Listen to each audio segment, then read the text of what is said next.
this week's SSARCast, The Road Less Traveled, Exploring a Gap Year, presented by the Social Sciences Academic Research Center. My name is Michael Ungers. I'm one of your psych peer consultants for the 2021-2022 academic school year. And if you guys have any questions, please submit them with the Zoom Q&A or chat feature down below. We will answer all your questions at the end of this presentation. So without further ado, let's begin. So a little introduction. Of course, my name is Michael Ungers. I'm a fourth-year psychology major with the medical anthropology major. And with this presentation, I created it because I'm taking a gap year myself. And I really wanted to express the alternative route students can take after their undergraduate studies.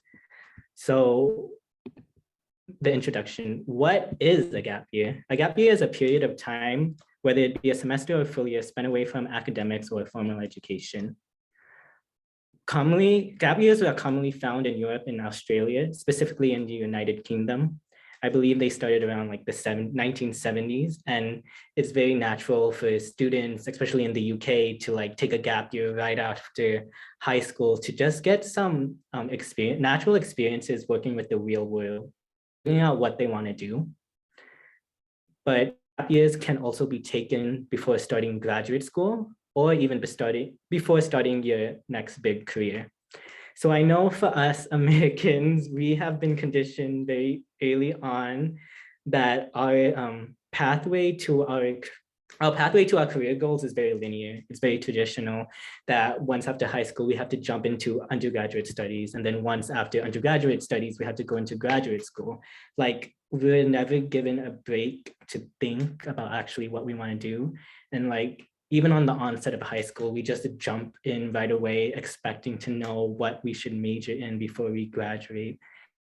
So I know for a lot of Americans here, a lot of students, it seems pretty unnatural and a bit weird to take a gap year, either from high school to college or from undergrad to graduate school, because I know a lot of us think that a gap year might offset our trajectory and may seem a bit appalling for resumes or applications, because we have those who are in higher ups thinking, why would they take a year away from formal education?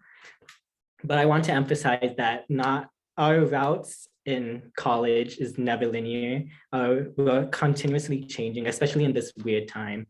So I want to emphasize that it's okay to take a gap year, because gap years really do great things for you, and that sometimes we just need to take a break from school and really get ourselves back together. So that brings me into statistics.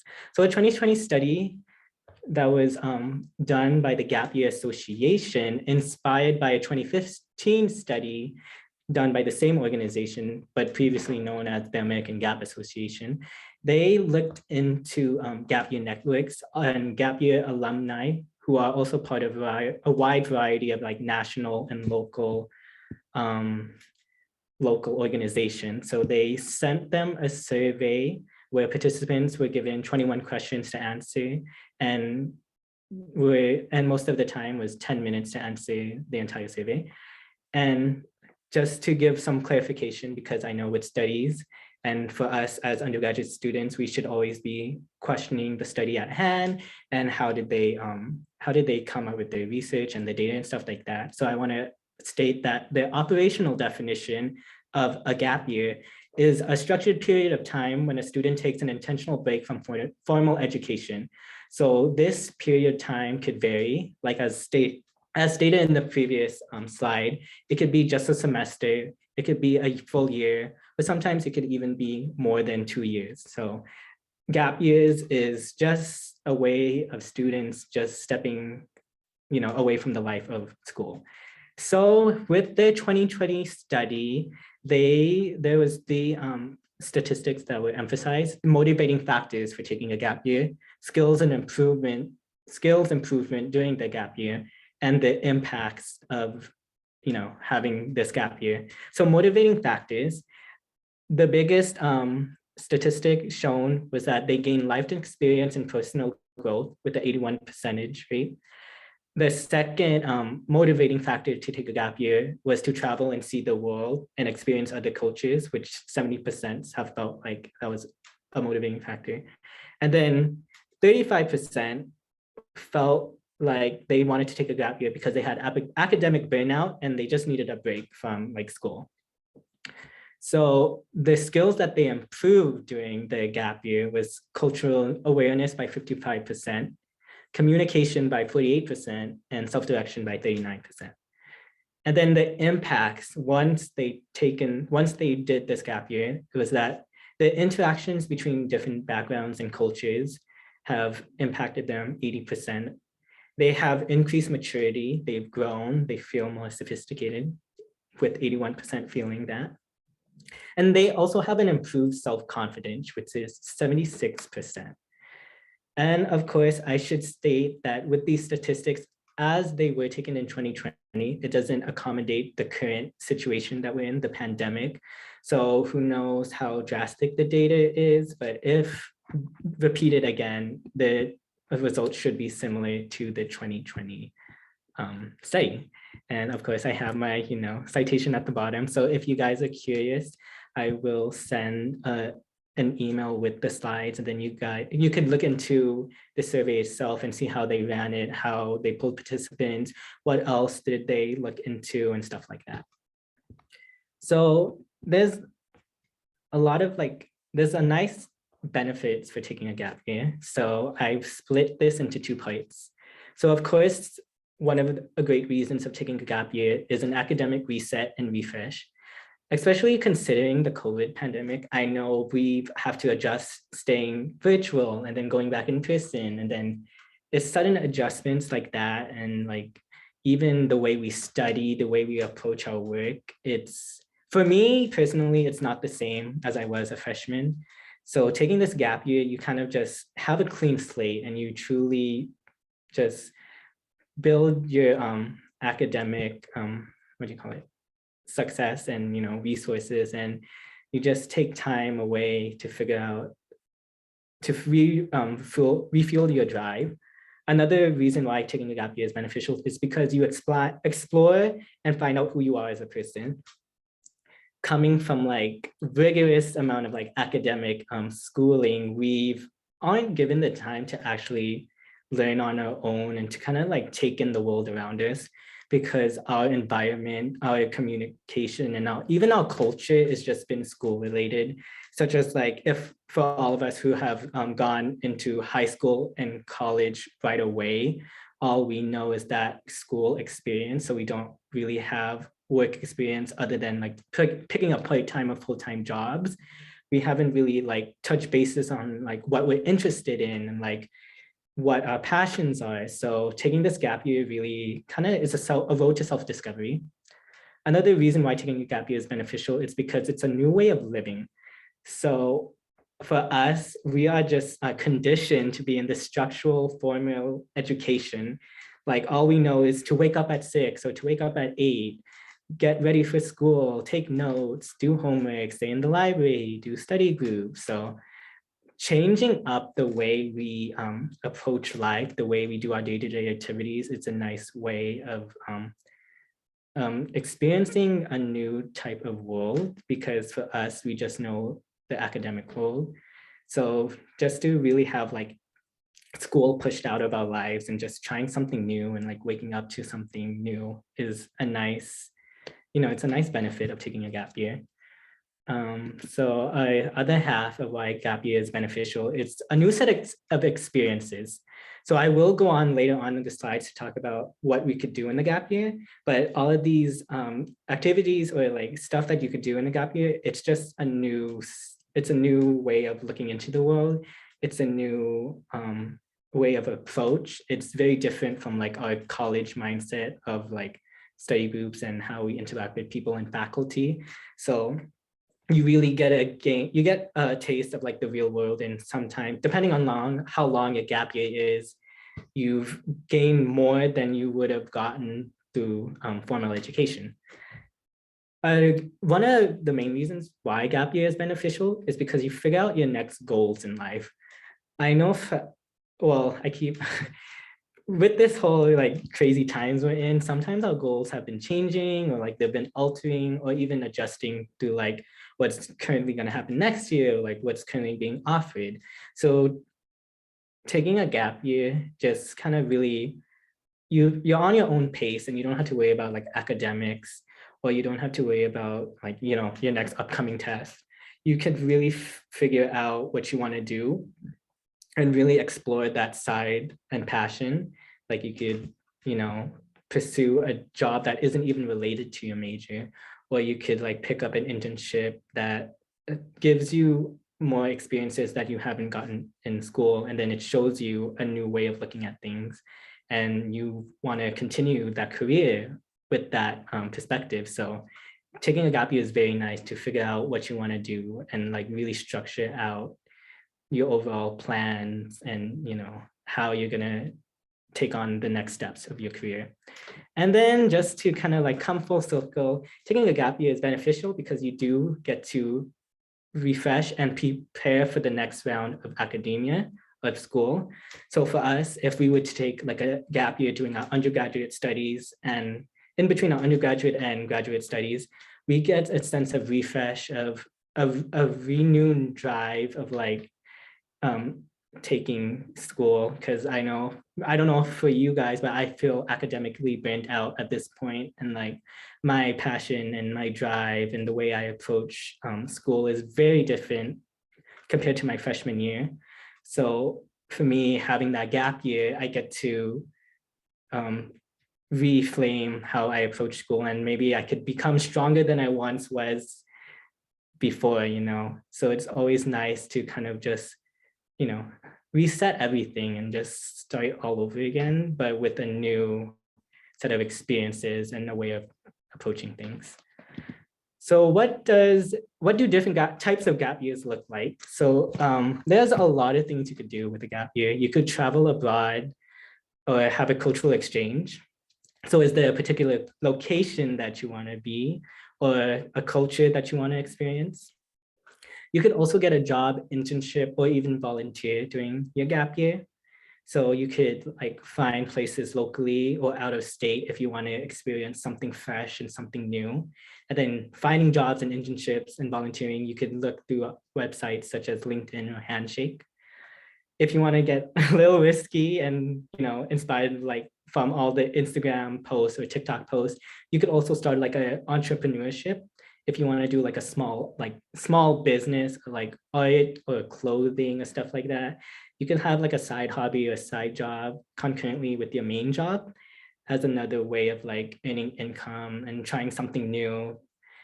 Yeah, and trying something new, you know.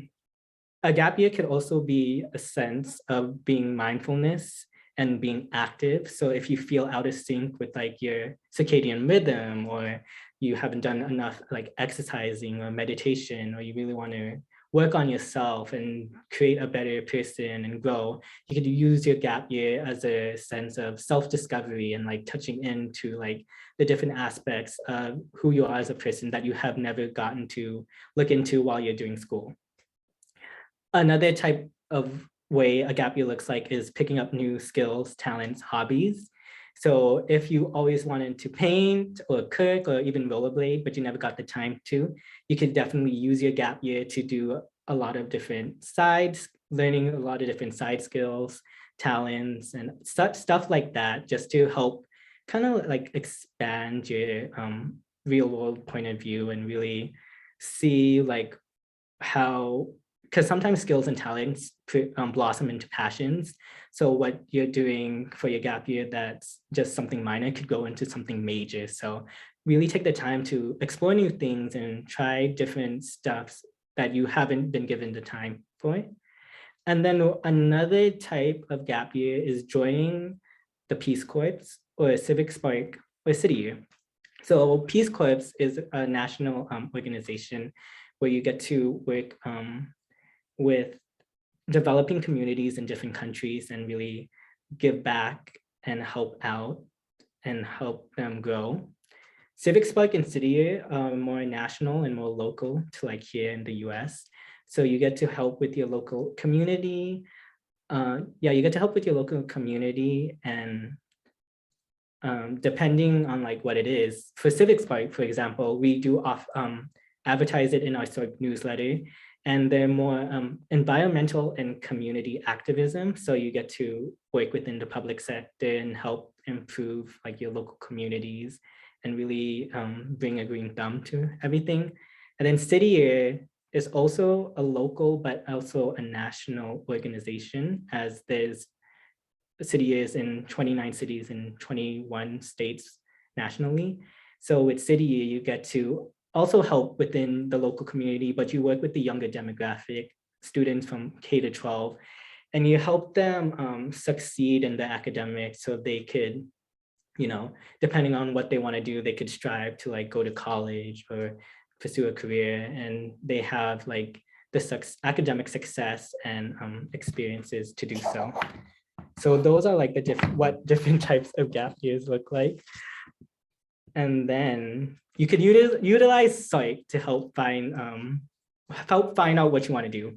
So on our website, we do have an internship resources tab and database. So you could definitely click on our tab, see what current internships are available, and discover previous internships taken by students.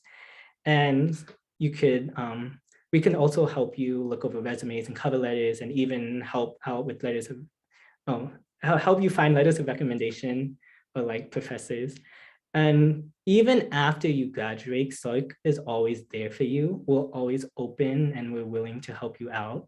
You don't have to, there's no fee, there's nothing to be concerned about. You can email us and schedule an appointment with us, or you can hop in our office depending on like how the year goes for next academic year. So we're always going to be there, and we're always willing to help you out with whatever needs you have. And regardless of like what year you graduated, a year after or 2 years after, we're still always going to be like that central source of like knowledge and resource.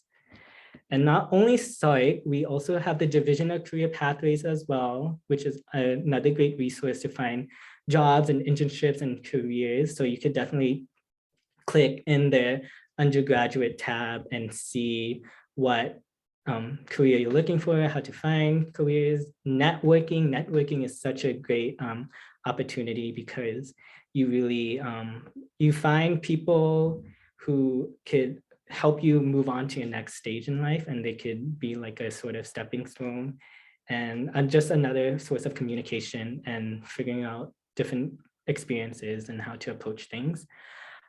It's best to utilize Division of Career Pathways during your undergraduate careers, because alumni also do have access to like the website and like the resources, but it's for free for an entire year after you graduate. And then once after you graduate, you do have to pay a fee in order to use their resources. So it's best to like utilize DCP now and really see what you want to do before you graduate, just so you don't have to waive fees and stuff like that, and you do have a structured plan. So the next steps before graduating.